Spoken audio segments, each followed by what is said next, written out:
Hi everyone and welcome back to Splash Page. Today we're going to talk about the 9th episode, the penultimate episode of Silo for Season 1.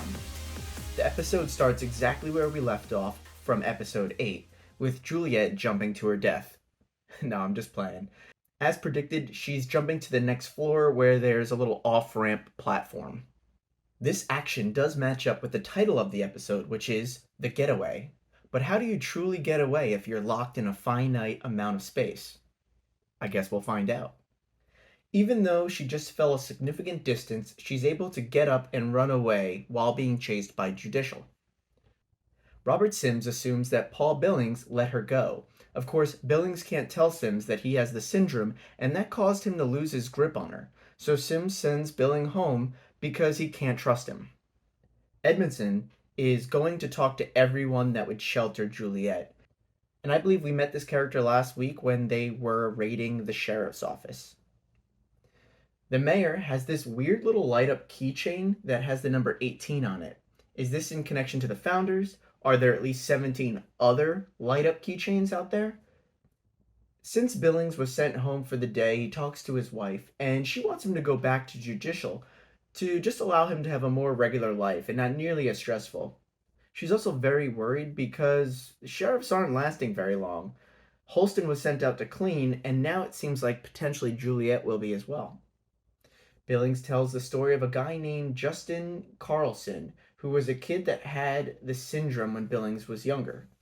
They were able to tell that each other had the syndrome, and when Carlson came to talk to Billings, Billings hit him and threatened him to never talk to him again.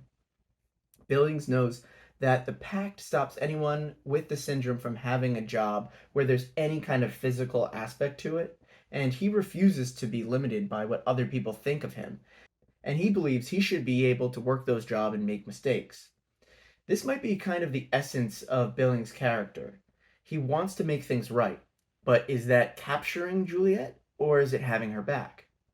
In the Down Deep, Hank knocks on Martha's door. Hank is flanked by Judicial members, and they're obviously looking for Juliet. Martha lets them in because she says she has nothing to hide. Other Judicial members visit Dr. Peter Nichols, and they do the same thing. While looking for Juliet, Robert Sims then plays a little bit of the good cop, saying that Judicial better leave because he doesn't want to wake up any of the babies. He then nods to Peter and has him come outside to talk. Peter Nichols actually has a bit of balls here, and he sees the blatant threat from Sims when he's looking for Juliet. Sims tells Peter that Juliet said she wants to go outside, and you could tell that Peter doesn't really believe him, and then goes on to tell the story of his wife killing herself, something that he never thought would happen. It sounds like she killed herself by going to the first floor, which is the highest floor, and jumping. When asked if Sims would give up his son if the raiders were looking for him, Sims replies that he would. But I don't believe that's the case. In the end, Peter doesn't know where Juliet is, so he's left alone. We then meet Sims's wife, Camille, and we find out that she used to be a raider before she was moved to IT. The raiders were sent to make sure she got home safely with her son, and they would like to go in her apartment and check, but she refuses and eventually gets them to go away. Inside of Sims's home, there appears to be some broken glass where I believe this would have been a camera. And then, damn, we find out that Sims's wife is packing heat. When she enters her bedroom, the hard drive is placed on her bed, and that's just a distraction, as Juliet jumps out from behind her and puts a knife to her neck. At gunpoint, Juliet forces Sim's wife to handcuff herself in the kitchen, and then hooks up the hard drive to the computer in their house. We know that Lucas said you needed to be connected to certain computers to access the hard drive. While Judicial is raiding Juliet's apartment, Billings walks in, and there's a young raider that forces him to leave. She says she took a class of his on the Pact and seems to have a lot of admiration for him, but she's following orders. Once Judicial finishes their raid and clears out Juliet's apartment, Billings goes into the apartment and does a little investigation of his own. He sees the broken mirror and the cleaned up kitchen. There's a piece of glass from the mirror on the floor that the raiders missed, and he holds it up to the light, and he realizes that you can actually see through this piece of mirror, or as we know it, a double-sided mirror. He sees a vent open, so he reaches inside of there but doesn't find anything. Billings then remembers that the Pez dispenser they found in the medicine cabinet of Doug Trumbull's apartment, and he goes to Juliet's medicine cabinet and sees that it appears to be recently regrouted. So he opens that up and finds the book, Amazing Adventures, Georgia. As Juliet waits for the hard drive to load, we go back to Sims and the mayor talking. Sims is reporting to the mayor that they are looking for Juliet and haven't found her. He also mentions that a porter was sent by Juliet to someone in the cafeteria, and I have a feeling Lucas is going to be involved very shortly. Back in Sims's apartment, his wife is no fool. She has some type of tool in her pocket that helps her pick the handcuffs as Juliet studies Alison's handwriting. Juliet notices the word library is circled and types that in, which gives her access to the files. We then cut to Lucas, who is being interviewed by the mayor, and the mayor asks if he sees himself as a curious person. The mayor knows that Lucas has been tracking the lights in the sky. Lucas tries to change the subject, but the mayor actually asks him if he knows what those lights in the sky are, which he does not. He then says he knows that Lucas went to Juliet's apartment, and when in Juliet's apartment, the water was run to obstruct the hearing, that she broke the mirror and destroys what he said was an air quality monitor, but we know it's a camera, and that he saw the hard drive. The mayor then threatens Lucas with different punishments: the scavenger room, the mines, which I don't know if we know anything about, and then he says even potentially a cleaning, because he put 10,000 of his fellow citizens at risk by not telling anybody about the hard drive. The mayor asks Lucas to help find Juliet, but he really doesn't know where she is. The mayor then inquires about the hard drive and what it looks like, and asks if there was a serial number on there. Lucas says there wasn't a serial number, but there was the number 18. Just like we know the mayor had that keychain or whatever that was that lit up, and that had the number 18 on it as well. He then puts Lucas in confinement and goes off with Sims. Once they're back in the janitorial closet, he searches for the hard drive usage. When the mayor says the serial number is 18, the guys in there look confused because a serial number is usually 9 numbers. The mayor looks majorly distraught, and we find out that Sims was actually the mayor's shadow. But the mayor's upset with Sims since he sent raiders to protect his wife rather than sending every available unit to search for Juliet.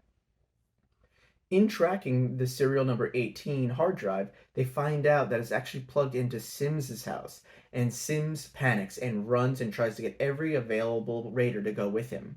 Billings, still in Juliet's apartment, is looking through the book, and you could see he's going through a range of emotions. He then rips out a page, puts it in his pocket, and puts the rest of the book in the oven and burns it. Juliet finds a file called Start Here on the hard drive, and it's actually a recording of George Wilkins. He left Juliet a video, and he knew that she would find it. He says that this is called a video, and he's making it on the old camera he found. It's funny to think that even this technology doesn't exist within the silo. I'm actually making my video on my phone and would love it if you could drop me a like and follow to keep up with all things Silo, right here on Splash Page. Now, back to Silo. While this is happening, Sims's wife sneaks up behind Juliet with a hammer. Because Sims's wife is in the room, she sees the video, and it must have affected her to a certain extent as well, because rather than attacking her, she lets Juliet know she should run. Once Juliet does leave, this very odd thing happens. All of the cameras in the janitorial closet start blacking out, so they can't see where Juliet is going. This moment actually reminded me a lot of the movie Frailty with Matthew McConaughey. Who's turning off these cameras and how? Once Sims gets to his front door, he sees that it's open and finds his wife and son sitting on the bed.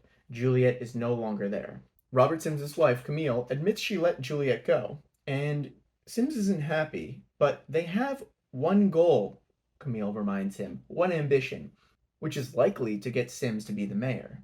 So Sims is just running a little double cross potentially on the mayor.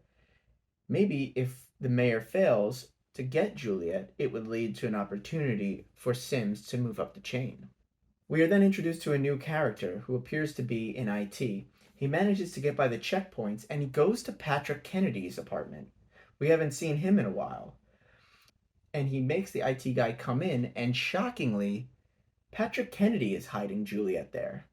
She forces the IT guy to access the hard drive for her. And we find out that the IT person actually knows that George Wilkins had it. He basically sets up some kind of VPN where he's able to hide where he's plugging in the hard drive from.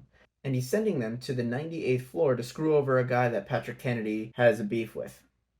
The IT guy is actually impressed when he finds out that Alison broke into the hard drive and says that he traded the hard drive to Regina, who we found out a few episodes ago was George Wilkins' girlfriend before Juliet. She shows the IT guy the video that George made on the hard drive, and it pretty much rocks everyone's world.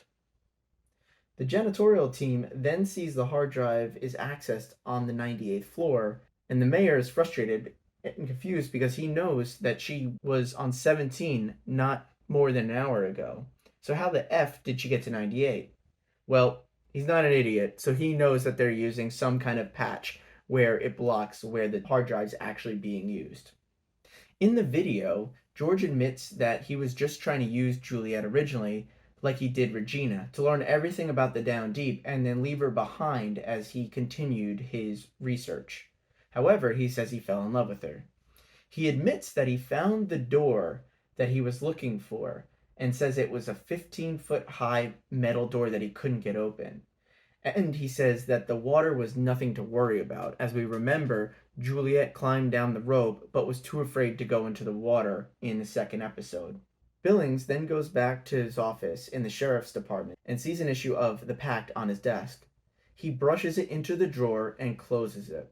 This is definitely symbolism that Billings' eyes have been opened and that he's no longer going to be a rule follower. He's going to use this information to find things out for himself. He takes out the folded piece of paper and looks at it one more time. However, we don't see which page he ripped out. In the video, George says that she should watch the video named Jane Carmey's Cleaning. And we know what this video is. This is the video that shows what happens inside of someone who goes out to clean's helmet. And this is the video that I'm pretty sure led to Alison saying she wanted to go outside. George Wilkins ends the video by telling Juliet that he loves her, so she's a little emotional. The episode ends with Juliet, the IT person, and Patrick Kennedy watching the Jane Carmey video. They then know that the feed in the cafeteria is a lie. But we know that that's what's shown in the helmet, not necessarily outside, and that's how the penultimate episode ends.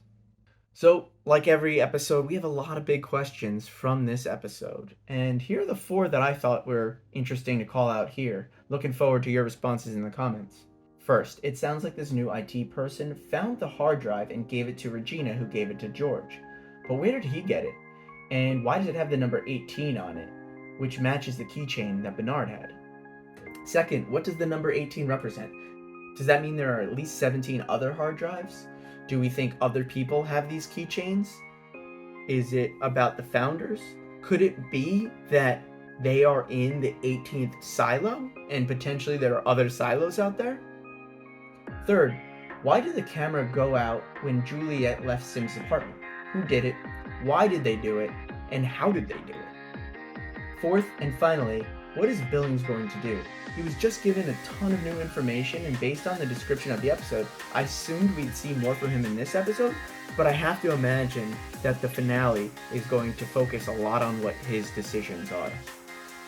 Next week is the final episode of the season, and we know they are already greenlit for season 2, so what are your predictions for the finale? Well, that's it for me. Thanks everyone. Take it easy, YouTube.